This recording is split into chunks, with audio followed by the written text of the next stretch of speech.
Some inside MSNBC are taking Musk's comments seriously, whether he's trolling or not. There is a serious undercurrent to this, and it is the following. In some countries where we've seen democratic backsliding, where some oppositional media outlets have been captured by the government, a process known as media capture, this is exactly what happens. An ally of the leader, like Musk, comes in and buys a media outlet that is viewed as oppositional, and then he turns the content and makes it more friendly to the person in power. That has happened before in other countries. That's part of the concern when, even if Elon Musk is just joking, that's part of the concern here when it comes to MSNBC. But at the moment, this spinoff that Comcast is doing will take at least a year to complete. There's no immediate sale or any of that, I'm told. Meanwhile, matters. Everything we do is under fire.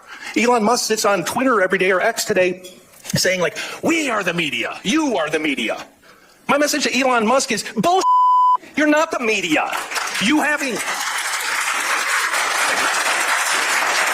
having a blue check mark, a Twitter handle, and 300 words of cleverness doesn't make you a reporter any more than me looking at your head and seeing that you have a brain and telling you have an awesome set of tools makes me a damn neurosurgeon, right? Like what we do, what journalists do, what you did in Mississippi, what Al Jazeera does in the Middle East.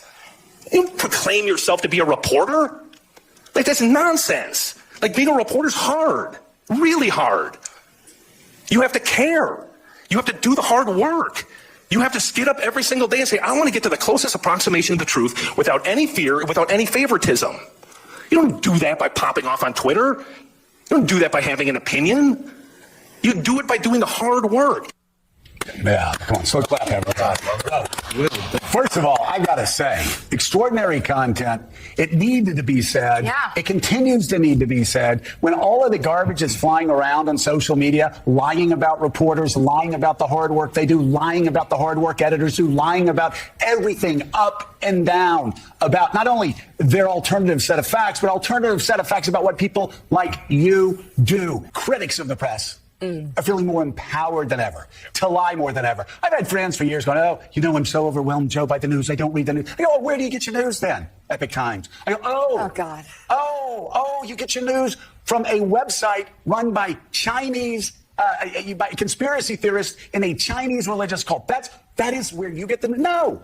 Or if social media, people lying every day, every hour, every minute about the news. What you do matters. What the New York Times does matters. What the Wall Street Journal does matters. What Jonathan Lemire does matters. What the Financial Times does matters. What NBC News and MSNBC reporters do matters. It matters. And it doesn't mean there aren't things that we get wrong. And the reason I guess I was hopped up at that speech was I listen to so many reporters who feel like the industry's going to hell. Nobody trusts them. They're demoralized. And the truth is we don't have time to be demoralized. We don't have time to whine. We have to do our job. Like there is a information war out there, and there's still tens of millions of people that depend on great reporting. And it's our job to make sure we create viable businesses around it, and that we really do try to get to the closest approximation of the truth. Maybe do a little bit, maybe be more curious than condescending. Maybe a little more fearless than foaming at the mouth. And I think if we can do those things, I think we can win back people who are skeptical. The entire social media ecosystem, a lot of the things you just mentioned, they feed off of all of us trying to get to the closest approximation of truth. So people just I think they need to calm down. I know there's a lot of your viewers who kind of wish that sometimes everything was just boom, boom, boom on one side. But we have to bring people facts. We have to bring people clarity and hopefully reported insights so they can ultimately make better decisions and understand a very, very complicated world. By the way, these people are now openly fuming about the fact that nobody trusts them anymore, right? They have zero credibility. Okay, that's one of my favorite things about Kamala Harris losing this election is that it has shown the media that your propaganda does not work. Okay, and here's the thing. Okay, these people, they refuse to self-reflect. They refuse to understand it as to why people do not trust them anymore, right? For example, Joe Scarborough. This dude is the same guy that said, if you do not believe that Joe Biden is the sharpest he's ever been, then F you, right? That's what he told his audience. Okay, these are the same people that told us inflation was transitory. These are the same people that told us, no, the border is closed, right? There's no immigration problem, right? That's no issue. These are the same people that told us the economy is great. Kamala Harris is amazing, right? They lie. Think about the pandemic. How many things they lied about and got wrong during the pandemic, right? And then they smeared people who didn't want to go along with the narrative as science deniers, right? As if they were killing people. These are the type of things they say on national television, and then they get mad because social media influencers have more credibility and that people do not trust the so-called journalists anymore. Well, if you didn't lie so much, okay, you did not mislead so much, if you didn't push so much overt propaganda, then people like me wouldn't have a job. Let's keep it 100, right? people like me, it would be very hard for me to have a job, okay, doing this if it wasn't for the fact that mainstream media is so untrustworthy. Speaking of drama, this MSNBC joke about Elon possibly buying the network, I mean, how realistic is that? I don't think it's realistic at all. I mean, MSNBC isn't really being sold off. And I think this is just, again, to what I said earlier, Elon Musk making jokes to try to troll his political rivals. And if you look at who jumped onto this joke, it was Matt Gaetz and Donald Trump Jr. And, you know, what it does is it causes a lot of anxiety amongst the people on the progressive side of partisan media, especially at MSNBC, who frankly are probably freaked out right now because it's not clear. I wrote a column last week that says that the spinning off of MSNBC feels like a death knell, at least for the current iteration of MSNBC. They've painted themselves into a really severe partisan corner. And so that Elon Musk can joke about that, we actually are talking about it because it's possible. But it's tough times ahead for MSNBC, and how they pivot. I don't think visits to Mar-a-Lago is going to get them out of the mess that they've painted themselves into. So one of the big reasons he bought Twitter/X is because he wanted to make it his own platform, remake it in his own image. And I think this really gets at it. Look at this. The party ID among those who regularly use X/Twitter for news. Back in 2022, 65% of those who regularly use Twitter/X for news were Democrats. Just 31% were Republicans. Look at where we are today. Just a completely different picture. Now it's basically split between Democrats at 48%, Republicans at 47%. And what I should note, Mr. Berman, is this new overall makeup matches the overall electorate far better. And more than that, John, look at where Mr. Musk's net worth is today versus where it was just 2 months ago. He is the richest man in the world by far. 2 months ago, look at this. His net worth was $252 billion. Look at where we are today, $314 billion. He is by far the richest man ever to be on this planet. So yes, he's not as popular. Yes, Twitter/X perhaps is not as popular, but it's a much different platform, one that more represents Elon Musk's, let's say, political instincts, and he is now a far wealthier man. Also, I heard what you're saying about X. I saw a survey this week. It's now the most ideologically balanced user platform. Scott, stop. It's too early. I just sat down. I've only been here for 2 minutes. You cannot continue to say You cannot say that. That's not the case. Who's the source? What I find, we reported it on this network. It's not accurate, and you know it. It really gets at it. Look at this. The party ID among those who regularly use X/Twitter for news. Back in 2022, 65% of those who regularly use Twitter/X for news were Democrats. Just 31% were Republicans. Look at where we are today. Just a completely different picture. Now it's basically split between Democrats at 48%, Republicans at 47%. And what I should note, Mr. Berman, is this new overall makeup matches the overall electorate. Literally CNN is the source of that. It's just hilarious how these CNN contributors don't even know that their network is the source of Scott Jennings' claim. They don't even know that. But again, it shows you how disconnected from reality they are. They can't believe it. Oh, wait, X is actually balanced. It's a balanced platform. We don't believe that. They just dismiss it off the cuff, even though CNN is the source, right? They're the ones that actually reported on this. Unfortunately, there's just a large portion of people in this country that are just living in a different world, okay? And it's really scary. It really is. This is one of the things I've noticed the most over the last 4 years or so. And it's just one of those things where it's just like, I don't think there's anything we can do about it. These people are just delusional. They're just delusional. They just refuse to accept things the way they are. So they just make it up.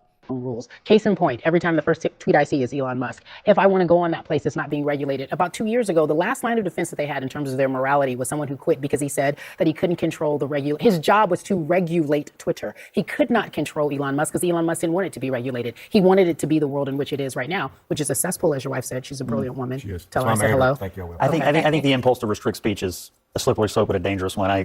More speech is better. Is it really? Okay. But do you think so? You actually think that X is the place of free speech? Yeah. I think. I don't know why you would argue otherwise. Is it not? Okay. I think before he took it over, it was not a great place for conservatives, and now it's a great place for everybody. My view. This woman literally just said, under the Trump administration, free speech is not going to be as free. When we quite literally just got out of the most authoritarian administration that we've ever seen when it comes to free speech. I realized that liberals and conservatives are living in two completely different worlds, right? The difference is that conservatives are living in actual reality and liberals are just living in cuckoo for Cocoa Puff world, right? I'm so serious, okay? I'm so serious about that. And I'm not saying that from a biased perspective. I'm actually taking my bias out of it, right? I'm trying to take my bias out of it when I say that. And it really does bother me that liberals and conservatives can basically look at the same thing and see two different things, right? This woman sees X as a platform that is not pro-free speech because it's not skewed in favor of the left, right? Because there is not more censorship of the right. Less censorship of the right is an attack on free speech to them, right? That is literally how they define free speech, right? The more that the right and opinions they don't agree with are censored, the more free speech, right? Because the left could just dominate the conversation. It's not accurate, and you know it. Okay, I'll let you make your statement. Can I reframe it a different way? Because the site changed radically, right? So whether you think the voices it is somehow more balanced now, that's fine. But no doubt Musk's influence is profound, and that you open it up and now you're there with his opinion, and he is now part of this administration. So does anyone else think that there should be this greater concern about billionaires purchasing media companies? Okay. Would you be worried if Bill Gates controlled MSNBC? No, because he's sane. Because MSNBC was from Microsoft. It was a partnership between Microsoft and NBC way back in the 1990s, back when Microsoft was under investigation by Bill Clinton's DOJ for monopoly.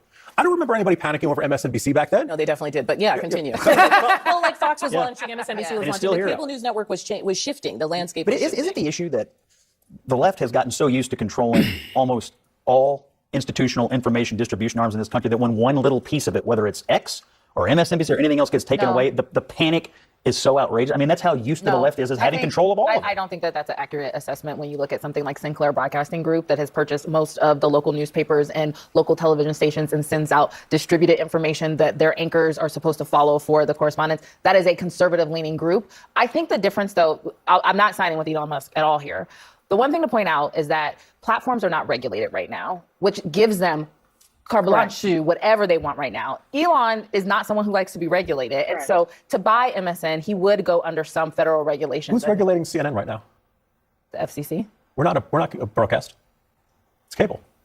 I mean, I don't really think cable stations are under the same regulatory structure that broadcast is. It's definitely regulated more than than Facebook and there's Twitter. Still, what she's saying is that there's still a litmus test of journalism that you have to pass. You can't come on TV and just make up things and say things. That happens on X. Please don't give me the eyebrow furrow as if you don't know what I'm talking about. It happens often on X. I can go and say the color is blue and I will be met with so many disrespectful remarks. No one's regulating the N-word. No one's regulating the criticism. No one is regulating how people are treated. How much government regulation of the First Amendment are you for? Let me tell you something. If I came on here and I just started calling you all kind of names, do you think the bosses would let me continue to do that? I mean, it happens to me occasionally. I don't know if it doesn't happen to you, but it doesn't happen for me. And I know that I wouldn't be able to do that. There's a level of professionalism in what we do here because we are journalists and we adhere to something at least morally. And there is no moral compass on this thing called. You're also having